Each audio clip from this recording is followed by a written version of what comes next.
Shalom, shalom.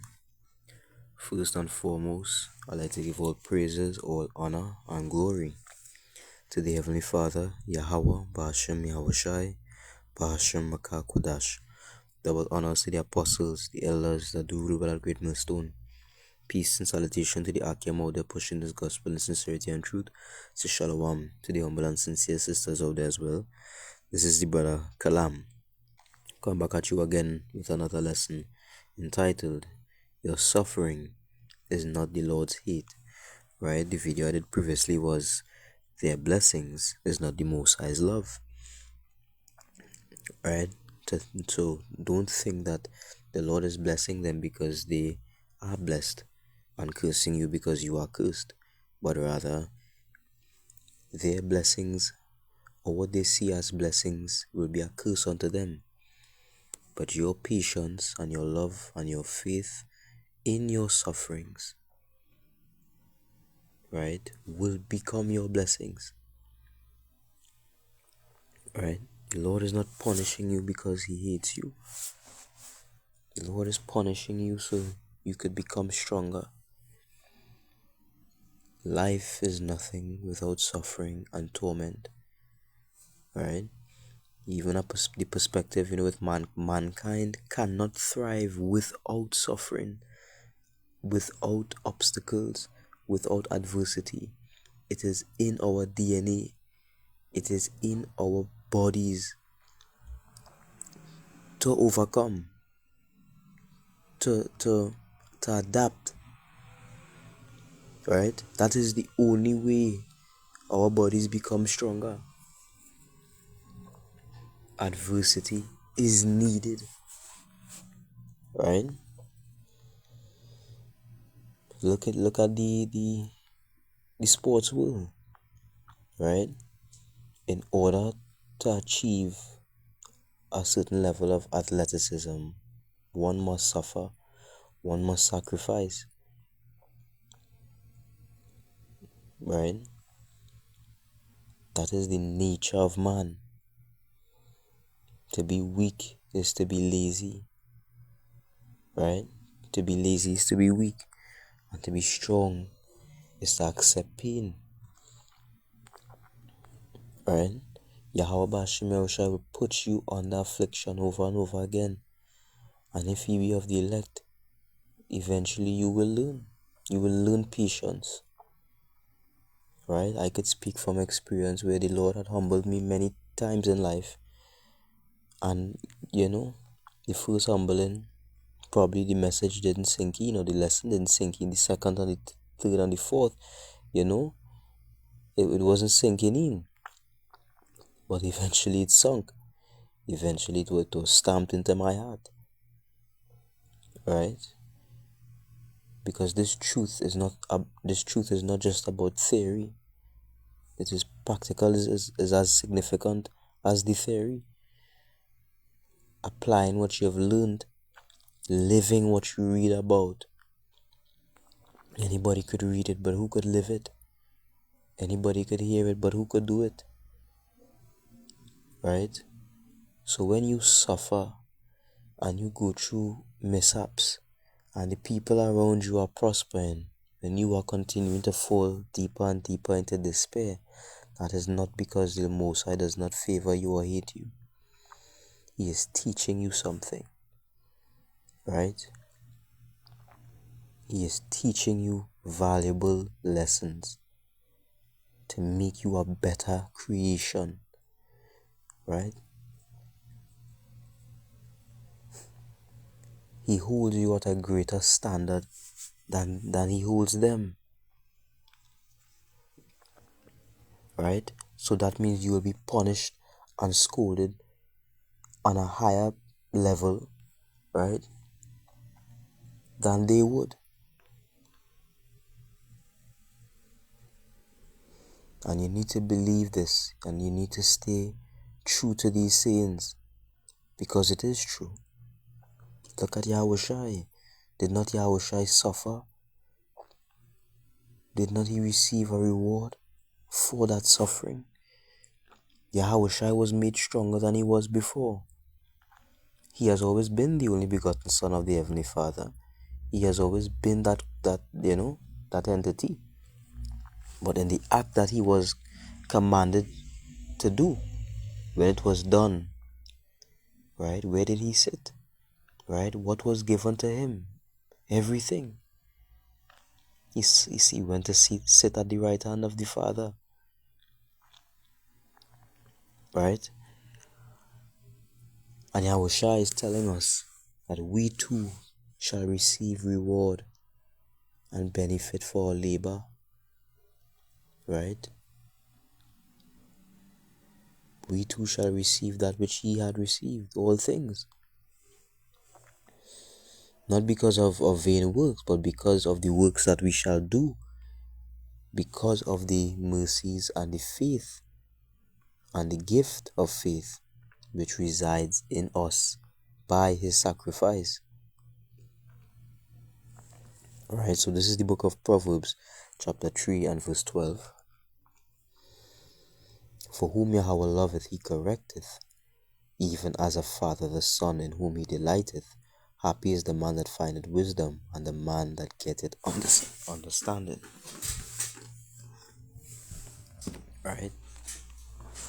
A father will scold a son. He will chastise his son, because of what he sees. All the son will feel in the moment is pain, right? That the father doesn't love him, the father neglects him, treats him unfairly, right? That nothing he does is good. This is the things that he would feel, but he does not see it from the other perspective because he cannot see what the father sees, right? He does not see what the father could see in him. And you don't know the depths of who you are, right? You don't understand the depth of your soul. You don't understand your capabilities, your strengths. You don't know how powerful you are. But your Father who created you with that power knows. And he knows exactly how to bring it out of you. Right?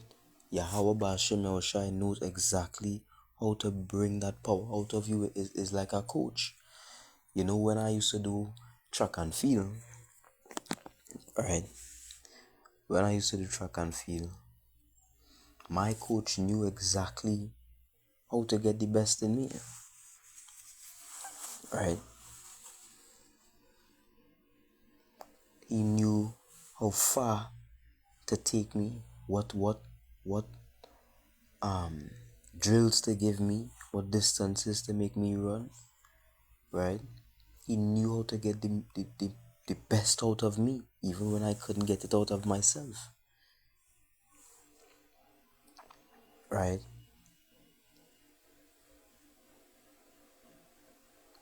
And that is what the Lord is a father, the Lord is a coach, the Lord is a mentor, he is a master, he is the supreme, he is the head of the house, the father of the house. He knows the powers of his children. You know why? Because his power resides within them. We are literally the sons of Yahweh Ba'ashem Yahushai.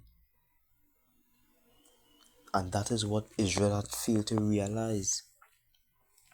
Yes, we are human beings, but we descend directly from the source of power. A power that powers reality. We descend from that. Yahweh Ba'ashem Yahushai knows how to bring out that power.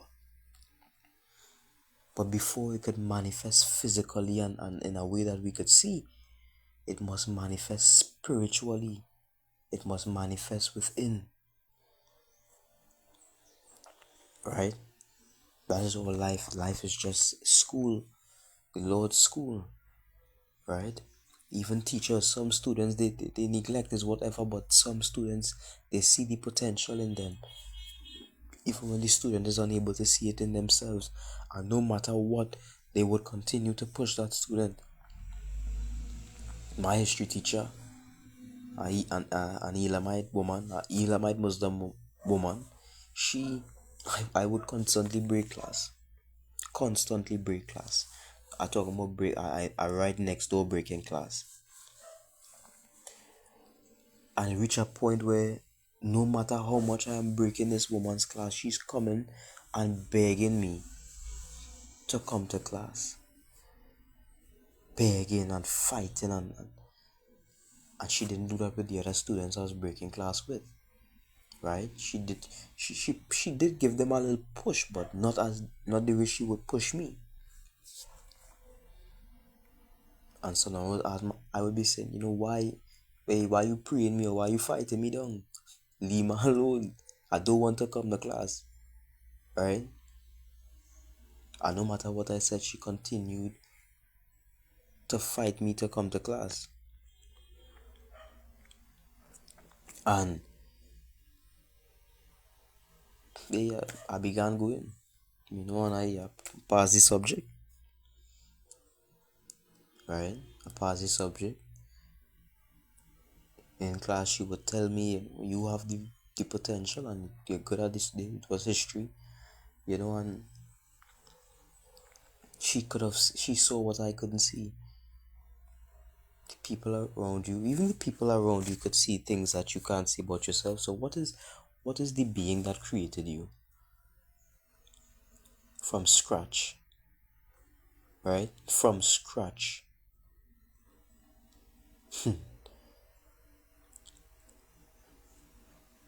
So let that sink in. That's why it says submit unto Abashim Yahushai.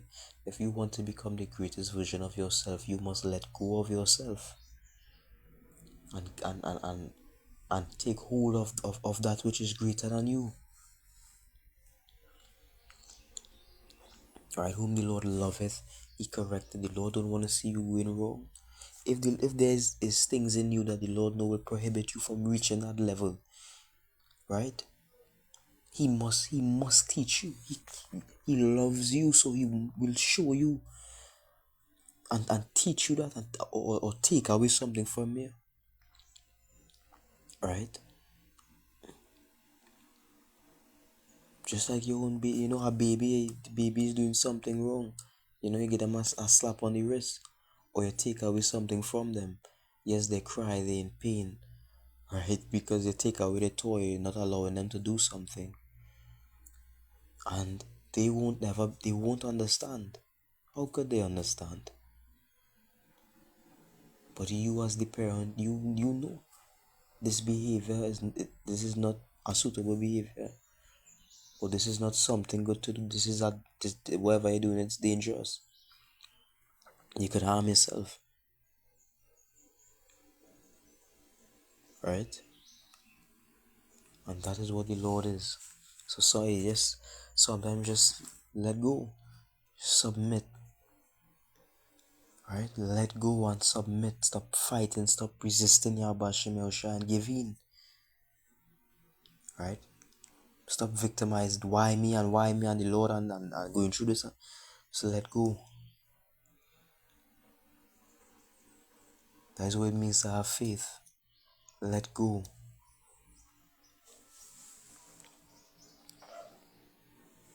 Book of Hebrews. It's like the book of Hebrews chapter 12.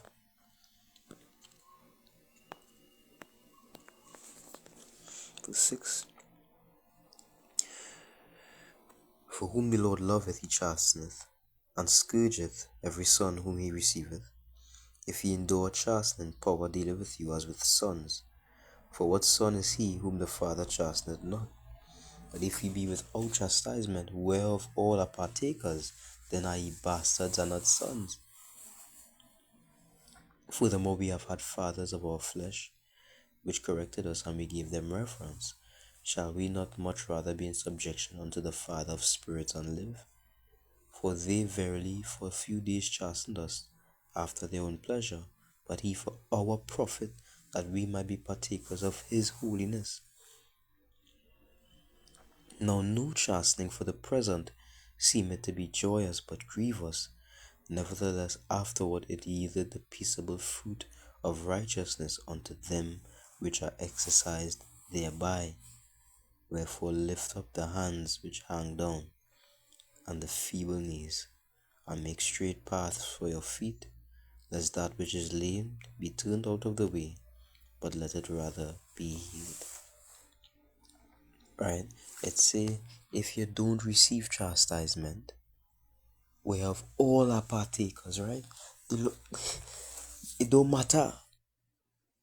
That's what you need to understand, and stop see it with carnal eyes. Yes, they have things. Nobody's disputing the fact that the heathen are over us. Even Israelites, wicked niggas among us, yes, they have money, and they have houses, and they have cars, and they've well off, and they could see about their family, and they forget all the rich jigs we talking about.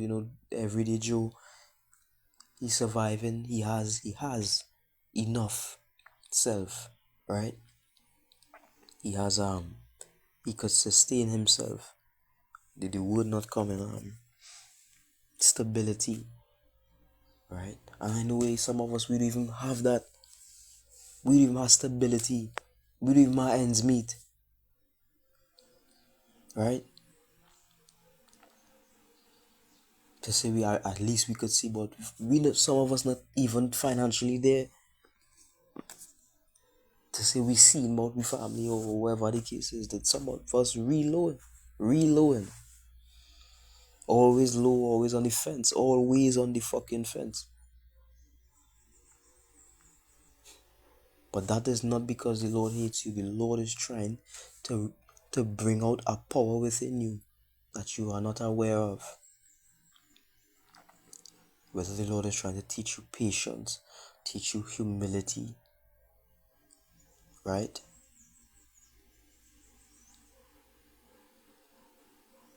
Whatever the Lord is trying to teach you, that is the reason why you are under torment and suffering. Not for your destruction, but for your salvation. Right? Maybe the Lord is trying to show you that you're too distracted in this life, in this world. You're too caught up in the world. He'll take everything from you and show you that at the end of the day, all you will really ever have is him. So he'll take away everything from you. And I have experienced that as well. Right? I have experienced that very same thing. And many brothers before me. Right? If you endure the chastening, he deal it with you as with sons. Look at the military, look at the way the instructors speak to the recruits. Do they not chastise the recruits? Because they understand the type of person, the type of man the recruit needs to be to go and wage war. Right? They need to get the recruit to understand what it means to be a warrior, what it means to be disciplined, what it means to be resilient, what it means to be courageous. Right? So they put the recruits through this rigorous training, not so that they could fail, but so that they could become stronger. As gold is tried in the furnace, how to put it? Let me do. Butcher it. Acceptable men, furnace of adversity.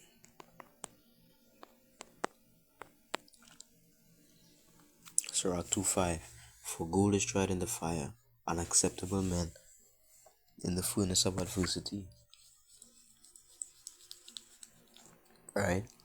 And then the Lord is strengthening your relationship with him, in the sense that the Bible tells us, Yahushua tells us that roughly, Salakia, I do believe it was Yahushua that said it.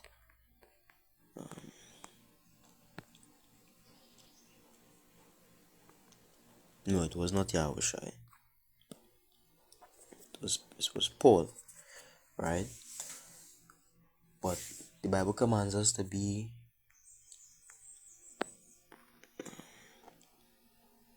obey not only in the Lord's presence, right? But much more in his absence. Work out your salvation in fear and trembling.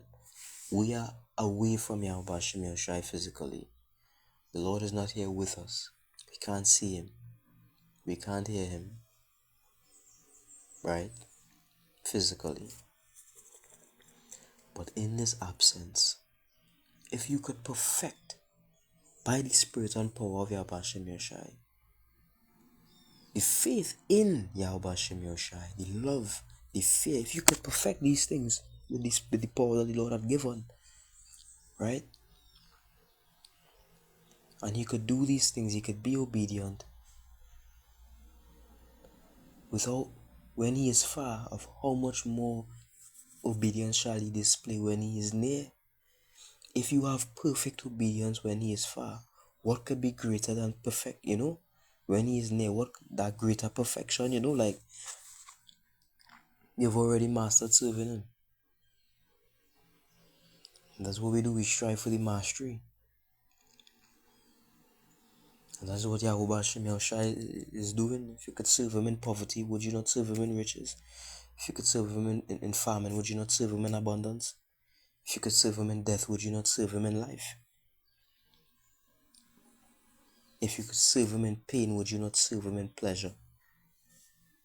If you could serve him in torment, would you not serve him in joy?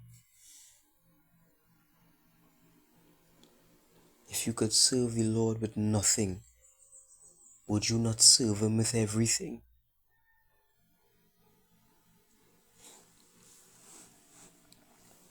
So forget the pain, forget how it feels, and look at the bigger picture. See it from the perspective of the Lord. And understand that this is a process of growth, of strengthening you. Be as the same Sirach 2:1. If thou come to serve the Lord, prepare thyself for temptation. Set thy heart aright and constantly endure. Make not haste in time of trouble. Right, I'm looking for be patient. Where is it? Verse 4. Whatsoever is brought upon thee, take cheerfully, and be patient when thou art changed to a low estate. Be patient. Right? Be patient.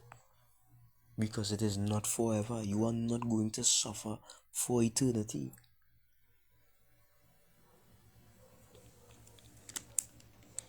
Right? This is the book of Jeremiah 29.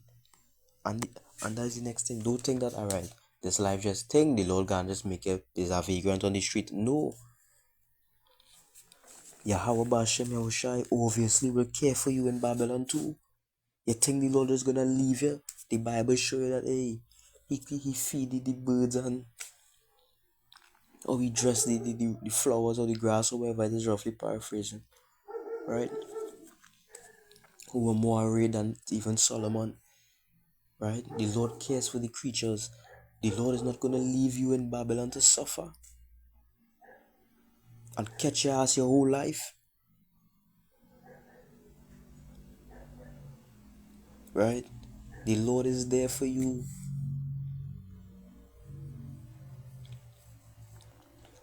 Right? Yahweh Hashem Yahushua is there for you. You just need to seek ye first the kingdom of the Lord, and the Lord will take care of the rest. And fuck everybody else, fuck what this one doing and that one doing and who get his forward, and forget these niggas out here. Right? By vanity, thy nothing. Forget the people of the world and their possessions, and focus on the possessions that the Lord is ready to give to the elect, and the blessings and the mercies that the Lord had shown you. In the sense that you understand that all the blessings that they receive, they thank Jesus for it. So you know what is their end. And the little that you have received, you praise Yahweh Hashem Yahushai. So who you think gonna come out better in the end? Jeremiah 29:11. For I know the thoughts that I think towards you, said the Lord, thoughts of peace and not of evil, to give you an expected end. Yahweh Hashem Yahushai is not thinking thoughts of evil, but thoughts of peace to give us what? An expected end. An expected end. An end that we're looking for, the end that we're hoping for. Right? The dream that is in our hearts and our minds. The hope that keeps us going forward. The things that we think about and we believe that we will receive. That keeps us going forward. That keeps us fighting. That is what Yahweh Hashem Yahushai has in store for us. Lord willing, we have the elect. So continue to endure affliction. Continue to fight back. Don't let the demons win every round. You win some too. Right? Anything that is born of the Lord overcometh the world. And if we are sons of the Lord, then we have already overcome the world by the Spirit and power of Yahweh Hashem Yahushai. So fight. And with that, hope this lesson was edifying. Giving all praises, honor, and glory to the Heavenly Father, Yahweh Hashem Yahushai. Bashem Makakudash. Shalom.